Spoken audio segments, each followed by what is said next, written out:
ዮሐንስን ያስደሰተች ማምላክ ሁላችንን ደስ ታሰኘን። በእውነት ድምጿ ሐዘን ያስረሳለካ። ወደ ኤልሳቤጥ ቤት የመጣች ድንግል ማርያም ወደ ሁላችን ቤት ትምጣልን።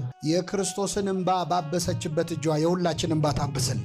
ሰው መንፈስ ቅዱስ ሲሞላበት እመቤታችንን ነው የሚያመሰግን። መንፈስ ቅዱስ ሲሞላበት ከግድግዳ ጋር አይጋጭም። መንፈስ ቅዱስ ሲሞላበት አይንፈራፈርም።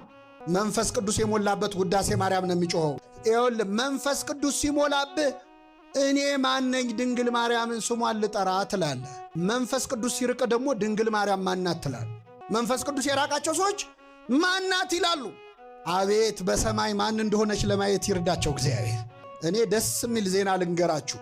የድንግል ማርያም ሐሳቧ ድንግል ሆኖ መኖር ነው። እግዚአብሔር ሐሳቡ ከሷ መወለድ ነው። ሁለቱንም ፈጸመው። እሱም ከሷ ተወለደ፣ እሷም ለዘላለም ምን ሆና ኖረች? ይችላል አይችልም? እግዚአብሔር ድንግል ማርያምን ምን ብለን እንጥራት ይላል ቅዱስ ኤፍሬም። ጌታ ሆይ እናትህን ማን ብለን እንጥራት? ድንግል እንዳንላት ልጅ ታቅፋ ስታጠባ አየናት።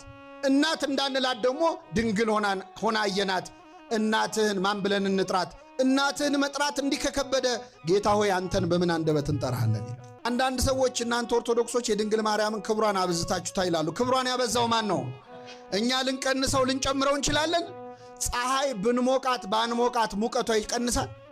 ድንግል ማርያም ብናከብራትም ባናከብራትም ማን አክብሯታል? ምእመናን እግዚአብሔር አክብሯታል። ክብር ምስጋና ይድረሳል።